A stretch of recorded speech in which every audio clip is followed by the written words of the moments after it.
بسم اللہ الرحمن الرحیم۔ آج کا دن ایک اہم دن ہے چونکہ NA-75 میں پاکستان کی تاریخ میں پہلی دفعہ ایک ووٹوں پر ڈاکہ پکڑا گیا، چوری پکڑی گئی، جسے الیکشن کمیشن نے پکڑا، سپریم کورٹ نے پکڑا اور اب نیا الیکشن ہو رہا ہے۔ لیکن NA-75 میں جو واردات ہوئی اس کی سزا صرف ری پولنگ نہیں ہے، بلکہ ہم امید کرتے ہیں کہ الیکشن کمیشن NA-75 میں جن لوگوں نے ریاستی مشین، ایڈمنسٹریٹو مشین، سرکاری افسران کو استعمال کر کے وہاں پر 20 پریزائڈنگ آفیسرز کا اغوا کیا تھا، ان کا تعین کیا جائے گا کہ کس نے حکم دیا تھا، کس کے حکم پر NA-75 میں عوام کے مینڈیٹ پہ ڈاکہ ڈالا گیا۔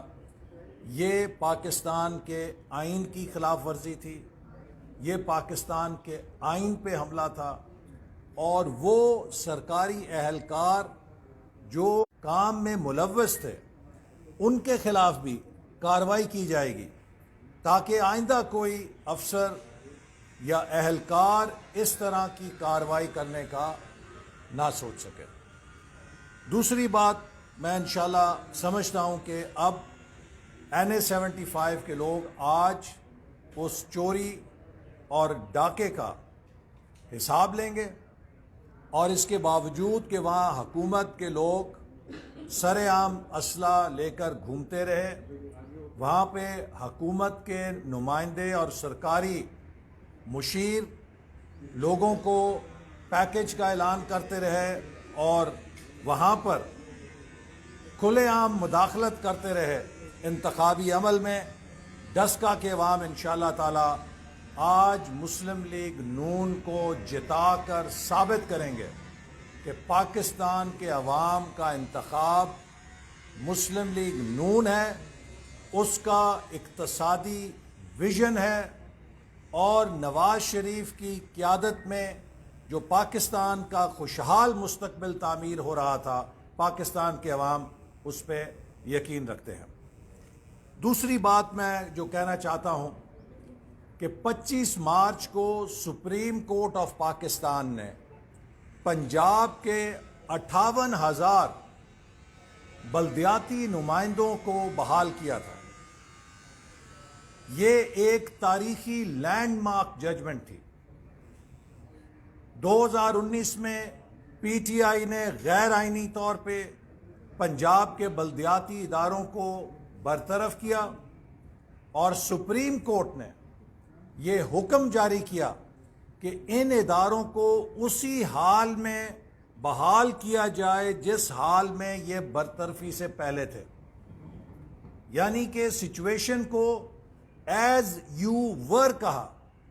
لیکن آج 10 اپریل ہو چکی ہے اور 2 ہفتے سے زیادہ گزرنے کے باوجود پنجاب حکومت سپریم کورٹ کے فیصلے کو ڈیفائی کر رہی ہے، اس پہ عمل درآمد کرنے سے انکاری ہے۔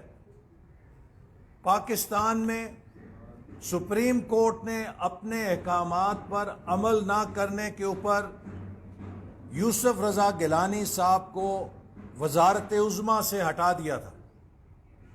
کیا آج عمران نیازی اور عثمان بزدار سپریم کورٹ کے اس فیصلے کی خلاف ورزی کر کے، اس کے عمل درآمد میں رکاوٹیں کھڑی کر کے اسی قسم کی حکم عزولی کے مرتکب نہیں ہو رہے کہ جس نوعیت کی حکم عزولی کے اوپر جناب یوسف رضا گیلانی صاحب کو برطرف کیا گیا تھا؟ ہم امید کرتے ہیں کہ اگر سپریم کورٹ نے یوسف رضا گیلانی صاحب کے خلاف اپنے فیصلوں پر عمل درآمد نہ ہونے کے پاداش میں کارروائی کی تھی، تو اسی مثال کے اوپر، اسی پریسیڈنٹ کے اوپر عمران نیازی صاحب کو اور عثمان بزدار صاحب کو فوری طور پہ برطرف کیا جائے، چونکہ یہ سپریم کورٹ کے قانون کا اور آرٹیکل 190 آئین کا آرٹیکل 190 جو پابند کرتا ہے تمام ایگزیکٹو اداروں کو کہ وہ سپریم کورٹ کی مدد کریں، اس کے فیصلوں پر عمل درآمد یقینی بنائیں، تو ان کو بھی دونوں کو برطرف کیا جائے، چونکہ یہ پاکستان کے آئین اور پاکستان کے سپریم کورٹ کو فلاؤٹ کر رہے ہیں۔ عمران خان صاحب نے کہا کل لاہور میں آ کے کہ میں مافیا سے لڑ رہا ہوں۔ میں کہنا چاہتا ہوں عمران صاحب، آپ مافیا سے نہیں لڑ رہے، آپ کی لڑائی پاکستان کے ساتھ ہے، آپ کی لڑائی پاکستان کے عوام کے ساتھ ہے، آپ کی لڑائی پاکستان کے مستقبل کے ساتھ ہے، آپ کی لڑائی پاکستان کی ترقی کے ساتھ ہے، اور آپ سی پیک کے ساتھ لڑ رہے ہیں جس کو آپ نے بند کر دیا ہے۔ پاکستان کے مستقبل کو تباہ کرنے کا نتیجہ ہے کہ آج پاکستان کی ریاست کو بدترین خطرات لاحق ہو چکے ہیں۔ آئی ایم ایف کو حکومت نے یقین دہانی کرائی ہے کہ 2026 تک پاکستان کا ترقیاتی بجٹ اور پاکستان کے دفاعی بجٹ میں اضافہ نہیں کیا جائے گا۔ 2026 تک پاکستان کا ترقیاتی بجٹ اور پاکستان کا دفاعی بجٹ فروزن رہے گا۔ یہ پہلے ہی 2017-18 کے مقابلے میں آدھا ہو چکا ہے۔ اگر پاکستان 4.2% جی ڈی پی کا 2017-18 میں ترقیاتی منصوبوں پہ خرچ کر رہا تھا، تو اب یہ تقریباً 2.5% کے قریب آ چکا ہے۔ اسی طرح پاکستان جو ڈیفنس کے اوپر خرچ کر رہا تھا، اس میں بھی نمایاں کمی آ چکی ہے۔ ایلوکیشن کے حوالے سے بھی، اور ڈالر کی قیمت 105 روپے سے 152 روپے آنے کی وجہ سے ڈالر ٹرمز میں بھی دونوں طریقوں سے دفاعی بجٹ میں بڑی کٹوتی ہو چکی ہے پاکستان کی۔ ایک طرف ہمارا ہمسایہ ملک اپنے دفاع کے اندر مسلسل اضافہ کیے جا رہا ہے، دوسری طرف ہمارے لیے 2026 تک حکومت نے آئی ایم ایف کو کہہ دیا ہے کہ ڈیولپمنٹ بجٹ اور ڈیفنس بجٹ میں کسی قسم کی اضافہ نہیں ہوگا، ہم اسے فروزن رکھیں گے۔ تو ڈیولپمنٹ بجٹ اور ڈیفنس بجٹ کو فریز کرنے کا مطلب ہے کہ آپ پاکستان کے مستقبل کو اور پاکستان کی سلامتی کو فریز کرنا چاہتے ہیں۔ تو عمران صاحب، آپ مافیا سے نہیں لڑ رہے، آپ پاکستان سے لڑ رہے ہیں، پاکستان کے مستقبل سے لڑ رہے ہیں، اور آپ کی جنگ جو ہے وہ پاکستان کے ترقی کے ساتھ ہے۔ اور جن مافیاز کی آپ بات کرتے ہیں، سب سے بڑا مافیا تو آپ ہیں، آپ نالائکوں کے مافیا کے سردار ہیں، اور یہ نالائکوں کا مافیا جو اس وقت پاکستان کے اوپر برسر اقتدار ہے، ہماری معیشت تباہ ہو چکی ہے، ہماری خارجہ پالیسی تباہ ہو چکی ہے، مہنگائی نے لوگوں کا جینا دوبر کر دیا ہے، اور اب پھر آپ بجلی کے بلوں میں 4 روپے فی یونٹ سے زیادہ اضافہ کرنے جا رہے ہیں۔ گرمیوں کے اندر لوگوں کی چیخیں نکل جائیں گی، لوگ مجبور ہوں گے کہ اپنے کولر، اپنے اے سی، اپنے پنکھے بند کریں اور گرمی کے اندر جھلسیں، وگرنہ جتنی آپ بجلی کے نرخ بڑھا رہے ہیں اتنی ہی بجلی کی چوری میں اضافہ ہوگا۔ پوری دنیا کے اندر یہ اصول ہے کہ جب بجلی اور یوٹیلیٹیز کے نرخ بڑھائے جاتے ہیں تو اس کی چوری کے اندر بھی اضافہ ہو جاتا ہے۔ لہٰذا آپ کے پاس کیا جواب ہے کہ پاکستان کی دنیا کی 7ویں ایٹمی طاقت، جس کے اوپر اتنی بڑی ذمہ داری ہے، 3 سال بعد بھی وہ پارٹ ٹائم وزیر خزانہ کے ساتھ چل رہی ہے۔ 3 سال میں 3 وزیر خزانہ بدل چکے ہیں۔